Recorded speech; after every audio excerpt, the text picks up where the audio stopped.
வணக்கம். நீங்கள் இணைந்திருப்பது தடம் யூடியூப் தளத்தின் இரவு நேர பிரதான செய்தி அறிக்கைகளுடன். முதலில் தலைப்புச் செய்திகள். குறைக்கப்பட்ட கொடுப்பனவுகள், போராட்டத்தில் குதிக்கும் ஊழியர்கள். பரீட்சைகள் திணைக்களம் வெளியிட்டுள்ள முக்கிய அறிவிப்பு. முட்டை விலை தொடர்பில் வெளியான தகவல். மிக குறைந்த மின்சார கட்டணத்தை கொண்ட நாடாக இலங்கை மாறும், ஜனாதிபதி அனுர உறுதி. யாழில் 2 கைது. பெண் வேட்பாளர்களுக்கான விசேட வேலை திட்டம் ஆரம்பம். இனி விரிவான செய்திகள்.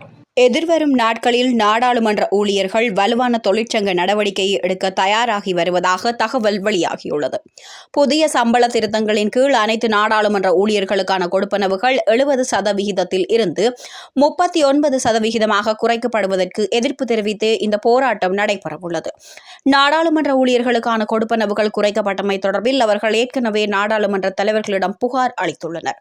மேலதிக நேர ஊதியம் மற்றும் சம்பள முரண்பாடுகள் இல்லாததால் முந்தைய பல அரசாங்கங்கள் சிறிது காலமாக நாடாளுமன்ற ஊழியர்களுக்கு இந்த சிறப்பு கொடுப்பனவுகளை தொடர்ந்து வழங்கி வந்ததாக கூறப்படுகிறது. கொடுப்பனவுகள் குறைக்கப்பட்டதற்கு எதிராக போராட்டம் நடத்த நாடாளுமன்ற ஊழியர்களும் தயாராகி வருவதாக தெரிகிறது. 2024 ஆண்டுக்கான கல்வி பொதுத்தராதர சாதாரண தர பரீட்சை வினாத்தாள் மதிப்பீடு ஆரம்பிக்கப்பட உள்ளதாக தகவல் வெளியாகியுள்ளது. குறித்த விடயத்தை இலங்கை பரீட்சை திணைக்களம் தெரிவித்துள்ளது.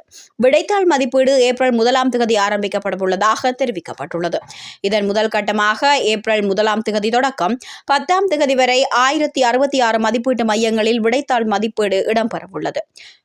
விடைத்தாள் மதிப்பீட்டு பணிகளில் 16,000 ஆசிரியர்கள் ஈடுபட உள்ளதாக பரீட்சைகள் திணைக்களம் தெரிவித்துள்ளது.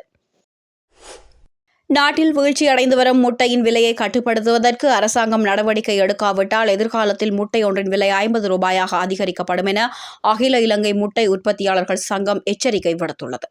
சந்தையில் முட்டை விலை குறைந்துள்ளதன் காரணமாக முட்டை உற்பத்தியாளர்கள் கோழிகளை இறைச்சிக்காக விற்பனை செய்வதாக அந்த சங்கத்தின் தலைவர் ஆண்டன் நிஷாந்த் அப்புஹாமி தெரிவித்துள்ளார். இது தொடர்பில் அவர் மேலும் தெரிவிக்கையில், சந்தையில் முட்டையின் விலை வேகமாக குறைவடைந்து வருகிறது. கடந்த காலங்களில் 60 ரூபாய்க்கு மேல் விற்பனை செய்யப்பட்ட முட்டை தற்போது 25 முதல் 30 ரூபாய் வரை விற்பனை செய்யப்படுகிறது. முட்டை உற்பத்தியாளர்கள் பலர் கோழிகளை இறைச்சிக்காக விற்பனை செய்வதை நாடியுள்ளனர்.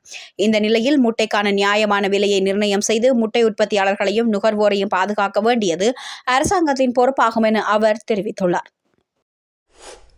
எதிர்வரும் 4 ஆண்டுகளுக்குள் பிராந்தியத்தில் மிக குறைந்த மின்சார கட்டணத்தை கொண்ட நாடாக இலங்கை மாறும் என ஜனாதிபதி அனுரகுமார திசாநாயக்க தெரிவித்துள்ளார்.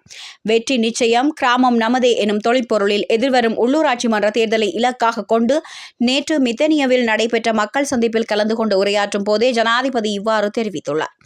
பல கட்சிகளாக பிரிந்து போட்டியிடுகின்றனர். வெற்றி பெற்ற பின்னர் இணைந்து ஆட்சி அமைக்கின்றனர். அவ்வாறெனின் எதற்காக பிரிந்து போட்டியிட வேண்டும்? எவ்வாறு போட்டியிட்டாலும் இந்த தேர்தலில் தேசிய மக்கள் சக்தியே அனைத்து உள்ளூராட்சி மன்றங்களிலும் ஆட்சி அமைக்கும். தேசிய மக்கள் சக்தி இந்த நாட்டை வங்குரோத்து நிலையில் மீட்டு வருவதுடன் எதிர்காலங்களில் முழுமையாக நாட்டை நாம் மீட்டெடுப்போம். இந்திய பிரதமரின் வருகையை அடுத்து இலங்கைக்கு பாரியதொரு தொகை கிடைக்கப்பெறும். தனியார் நிறுவனம் காற்றாலை மின் உற்பத்தி நிலையம் மூலம் மின்சாரத்தை உற்பத்தி செய்து இலங்கை மின்சார சபைக்கு விற்பனை செய்ய உள்ளது. குறைந்த விலையில் மின்சாரத்தை கொள்வனவு செய்யும் ஒப்பந்தத்தில் நாம் அண்மையில் கையெழுத்திட்டோம். தெற்காசிய பிராந்தியத்தில் இன்னும் 3 அல்லது 4 வருடங்களில் குறைந்த மின் கட்டணத்தை கொண்ட நாடாக இலங்கை மாறும் என தாம் உறுதியளிப்பதாகவும் ஜனாதிபதி தெரிவித்துள்ளார். யாழ் நகரில் கஞ்சா கலந்த மாவா பாக்குடன் 2 கைது செய்யப்பட்டுள்ளனர். குறித்த கைது நடவடிக்கையானது இன்றைய தினம் மேற்கொள்ளப்பட்டது. யாழ் மாவட்ட குற்றத்தடுப்பு பிரிவு பொறுப்பதிகாரி வழிகாட்டலில் உதவி போலீஸ் பரிசோதகர் நந்தகுமார் குழுவினரால் சந்தேக நபர்கள் கைது செய்யப்பட்டுள்ளனர். சம்பவத்தில் கைது செய்யப்பட்ட 2 40 வயது மதிக்கத்தக்கவர்கள் என போலீசார் தெரிவித்துள்ளனர். இதன்போது சந்தேக நபர்களிடமிருந்து 9 கிலோ 300 கிராம் கஞ்சா கலந்த மாவா பாக்கு மீட்கப்பட்டுள்ளது. மேலும் கைது செய்யப்பட்ட 2வரையும் யாழ்ப்பாணம் நீதவான் நீதிமன்றத்தில் முற்படுத்த போலீசார் நடவடிக்கை எடுத்துள்ளனர்.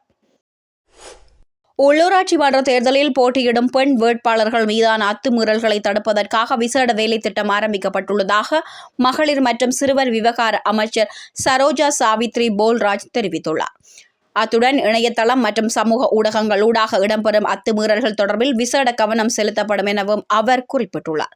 அவர் மேலும் தெரிவிக்கையில், வன்முறைகள், ஒடுக்கு வன்முறைகள், நற்பெயருக்கு களங்கம் விளைவித்தல் மற்றும் பாலியல் துன்புறுத்தல்கள் என்பவற்றை சமூக ஊடகங்கள் ஊடாக பெண் வேட்பாளர்கள் எதிர்நோக்குகின்றனர்.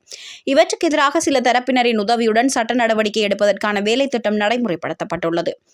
அவளின் பயணத்திற்கு உதவுவோம் எனும் பெயரில் இந்த வேலை திட்டம் முன்னெடுக்கப்படுகின்றது என கூறியுள்ளார். இத்துடன் இரவு நேர பிரதான செய்தி அறிக்கைகள் யாவும் நிறைவடைந்தன. தொடர்ந்தும் செய்திகளை தெரிந்து கொள்ள நமது தடம் யூடியூப் தளத்துடன் இணைந்திருங்கள். நன்றி. குறைக்கப்பட்ட கொடுப்பனவுகள் போராட்டத்தில் குதிக்கும் ஊழியர்கள். பரீட்சைகள் திணைக்களம் வெளியிட்டுள்ள முக்கிய அறிவிப்பு. முட்டை விலை தொடர்பில் வெளியான தகவல். மிக குறைந்த மின்சார கட்டணத்தை கொண்ட நாடாக இலங்கை மாறும், ஜனாதிபதி அனுர உறுதி.